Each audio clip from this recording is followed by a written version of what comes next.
It was the kind of cold that made the air taste like metal. March 3, 2016. 4:12 a.m. A trash collector named Ray was halfway through his route in the narrow alleys behind Oakwood Avenue when his headlights caught something pale, crumpled near the dumpsters. At first, he thought it was just a pile of blankets, until the blankets moved.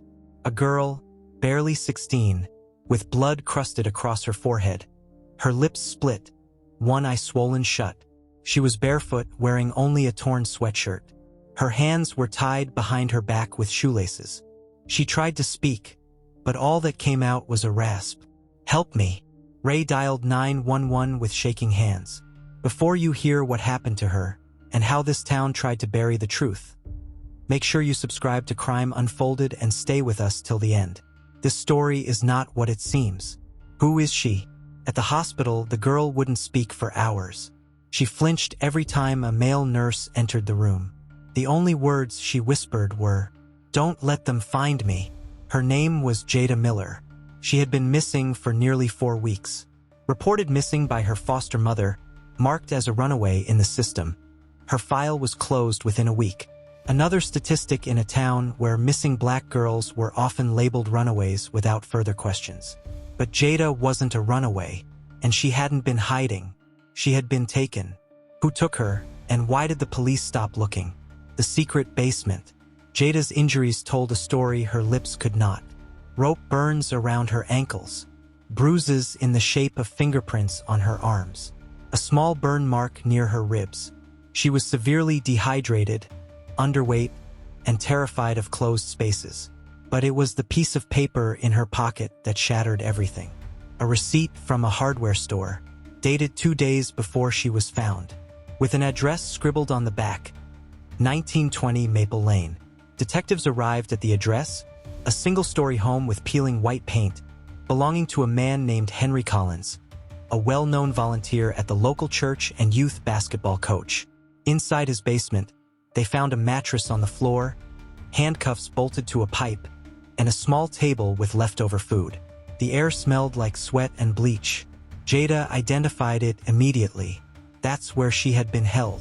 But what the detectives found next in Henry's house would turn the case upside down. The photos.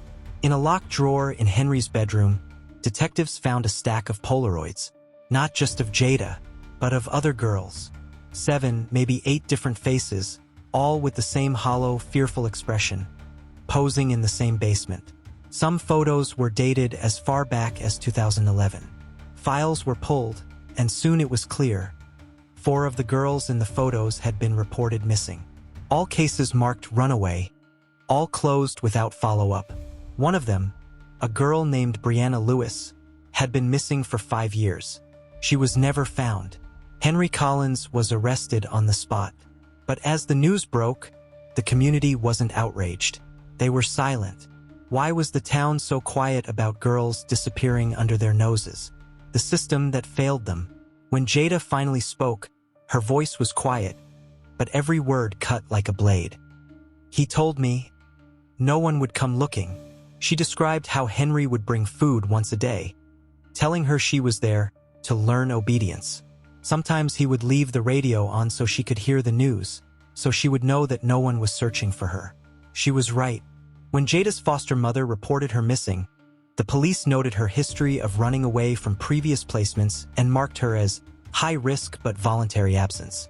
No Amber Alert, no neighborhood canvassing, no press release. Jada was disposable in their eyes. Henry Collins wasn't just a predator.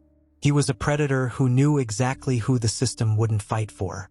But the darkest truth was yet to come. The network. As the investigation deepened, digital forensics found encrypted emails and payment logs on Henry's laptop. It wasn't just him. There was a network of men exchanging locations of high-risk girls, often foster youth, offering money for obedience training, in chat rooms hidden behind layers of encryption. They used police reports, school data, and social media to track girls who wouldn't be missed. Henry wasn't a lone monster. He was part of a pipeline that thrived in the blind spots of a system meant to protect children. When this was exposed, protests erupted. Mothers holding signs with faces of missing daughters. foster youth demanding accountability. It was the first time the town of Camden Heights was forced to see the truth it had ignored for so long. The aftermath. Henry Collins took a plea deal, giving up names in exchange for life in prison without parole. Over 13 arrests were made across 3 states, with 3 more missing girls rescued. But not all the faces in the photos were identified. Some families never got closure. Jada, now living with a family who fought to adopt her, still carries nightmares of that basement, the cold concrete, and the heavy silence when she screamed. But she also carries hope.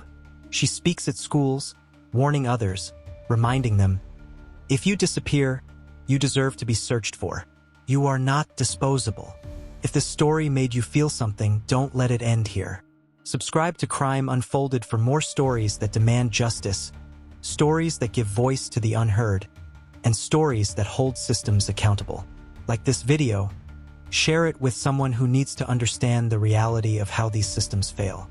Because every child deserves to be seen, and no one deserves to be forgotten.